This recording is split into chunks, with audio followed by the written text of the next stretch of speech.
I think it is very important for political parties to make their positions clear as far as the forthcoming September 2nd strike of the working class of India is concerned. This is a strike call which is not given by any political party but by a united platform of trade unions stretching across all sectors, and I think every trade union except for those affiliated to the BMS and the ruling party, and they have been obviously given a mandate by the RSS as the last time too, not to participate, not that their workers are not going to, their workers will. So basically, what should be the attitude of a political party towards this huge action on September 2nd? As far as the CPIM is concerned, we strongly support this strike. We are fully with the 12-point charter of demands with this strike, which I think concerns not only workers, but all working people and the large majority of people in this country. This strike is taking place when there is an absolute false propaganda that 25 years of neoliberal policies have benefited India. In fact, 25 years of neoliberal policies have done three things. One, it has accentuated inequality to the extent that today 100 of the families which hold the most wealth in India have more wealth, have more assets than around 2/3 of the rest of the population.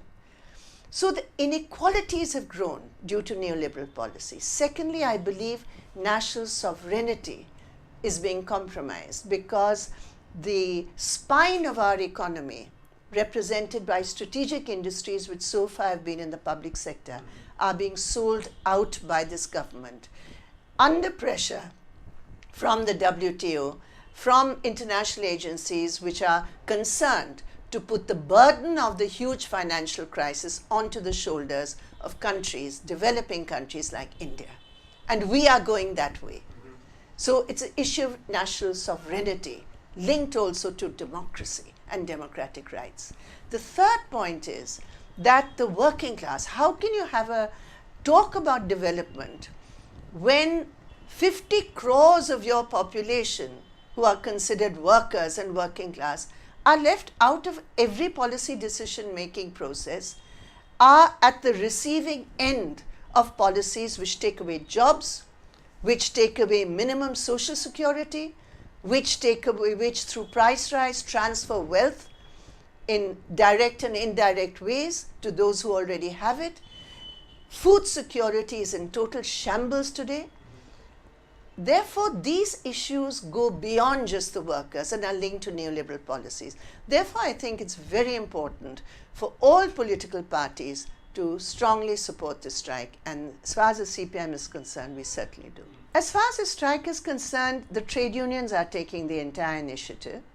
The CPIM is supporting the strike. We believe, for example, that these neoliberal policies have impacted on all working sections, particularly women, and we hope that women's organizations too are going to come out in support of the strike. Kisans, the entire agricultural sector, where the policies, particularly in the last 2 years, have led to a situation where the average rate of suicides of farmers has gone up to now 52 a day. 52 farmers in India committing suicide every day. What does that tell us about the crisis, agrarian crisis, and the levels of distress? So certainly I think Kisan organizations across, and then you have Dalits, and we see today how these neoliberal policies are snatching away even constitutional rights for Dalits and Adivasis.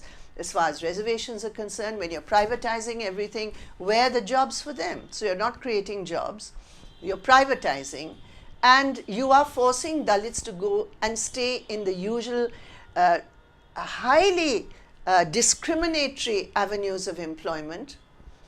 And so these are some of the issues which I believe that the left, through a wider appeal, can bring on board to support the strike. And it has to go, of course, far beyond September 2nd. September 2nd is a symbol of that resentment which is brewing. But obviously, our alliances have to go far beyond September 2nd strike.